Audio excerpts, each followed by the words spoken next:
हरे कृष्णा।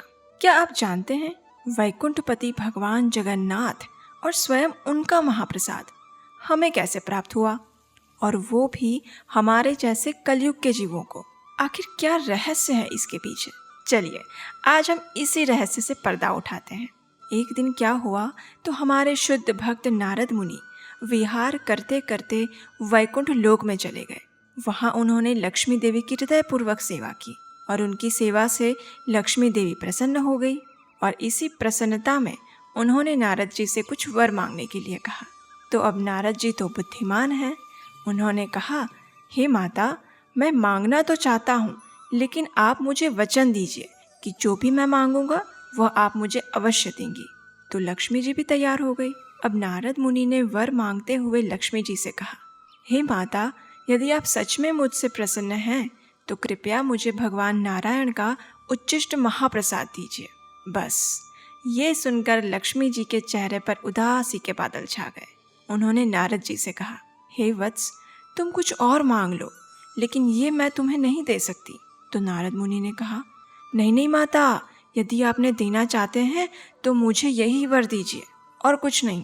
तो लक्ष्मी देवी ने कहा, वास्तव में मेरे स्वामी ने अभी कुछ समय पूर्व ही मुझे आदेश दिया था कि उनका प्रसाद किसी को ना दिया जाए। हे पुत्र, तुम मेरी व्यथा को समझने का प्रयास करो। मैं अपने स्वामी के आदेश की अवज्ञा नहीं कर सकती। अब नारद मुनि इतनी सरलता से हार मानने वाले तो है नहीं। उन्होंने लक्ष्मी देवी को याद दिलाते हुए कहा, हे माता, आप तो स्वयं भगवान श्री हरि की प्रिय पत्नी हैं। आपको मुझे ये वर देना ही होगा। और फिर आपने मुझे वचन भी दिया था कि मैं जो चाहूँ वो वर मांग सकता हूँ। अब देखिए, लक्ष्मी जी धर्म संकट में फंस गए।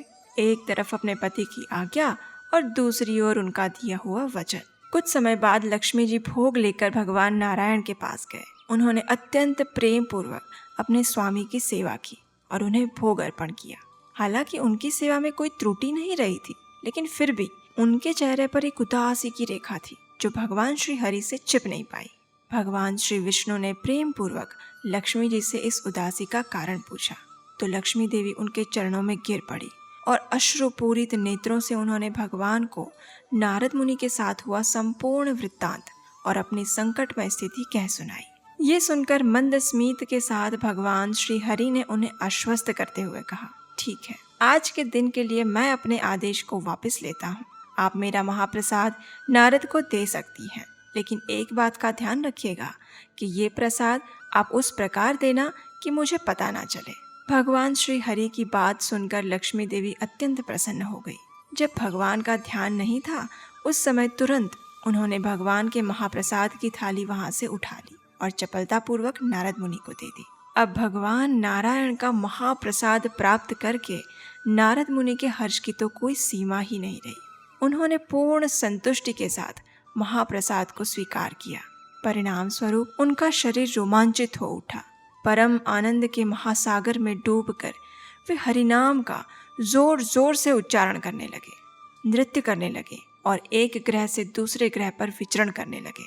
इस प्रकार उन्माद पूर्ण कीर्तन करते हुए वे कैलाश पर्वत पर आ पहुंचे। जब शिवजी ने उन्हें इस दिव्य भाव आवेश में देखा तो उन्हें अत्यंत आश्चर्य हुआ। कुछ समय बाद शिवजी ने नारद मुनि को शांत किया और उनसे पूछा, हे नारद, मैं जानता हूँ कि तुम हरिनाम का उच्चारण करते हुए सदैव दिव्य चेतना में स्थित रहते हो, लेकिन मैंने तुम्हें इतने भावावेश में कीर्तन करते हुए पहले कभी नहीं देखा। तुम्हें आज क्या हो गया है? शिवजी की बात सुनकर नारद मुनि कुछ शांत हुए और उन्होंने वैकुंठ में हुए पूर्ण प्रसंग का वर्णन शिवजी को कह सुनाया। नारद मुनि ने कहा, भगवान श्री नारायण का महाप्रसाद पाकर मैं ऐसे भावावेश की अनुभूति कर रहा हूँ, मैं स्वयं को भगवान हरि के नाम का कीर्तन और नृत्य करते हुए रोक नहीं पा रहा हूँ। ये सुनकर शिवजी अत्यंत प्रसन्न हुए।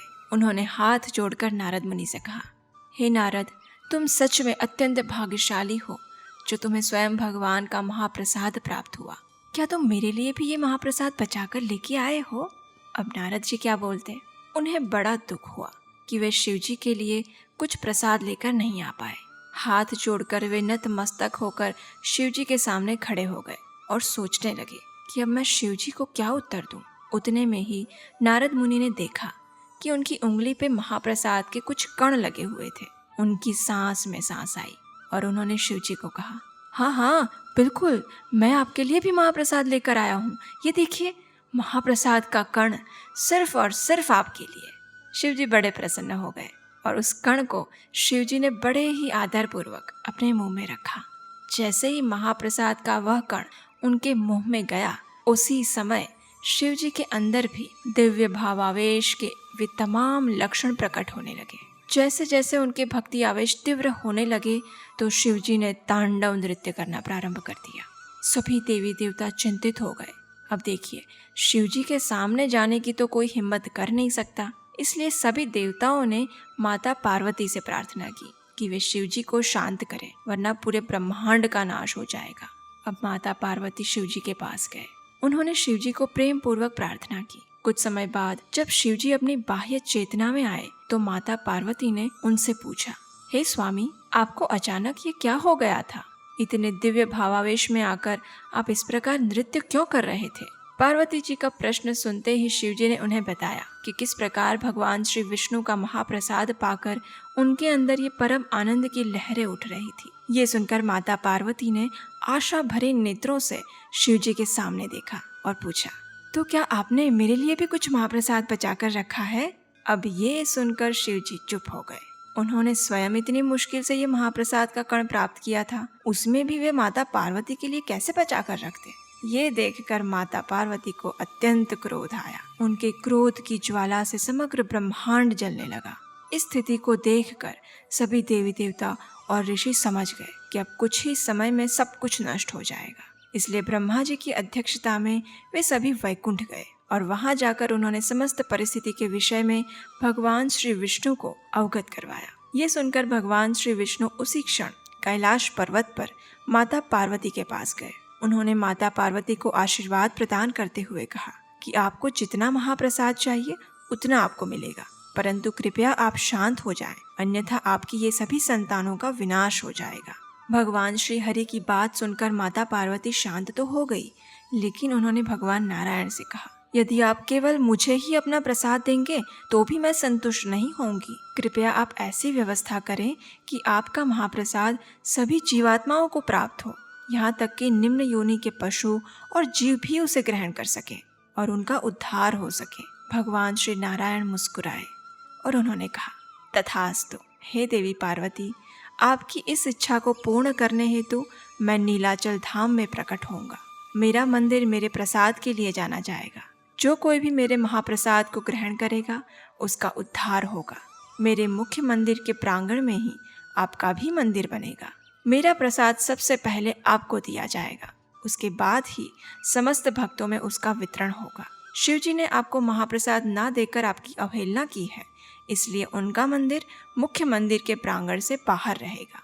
इस प्रकार हम देख सकते हैं कि भगवान श्री हरि जगन्नाथ पुरी धाम में प्रकट होते हैं। पार्वती देवी वहाँ बिमला देवी के नाम से प्रकट होती है, जिनका मंदिर आज भी मुख्य जगन्नाथ मंदिर के साथ ही है।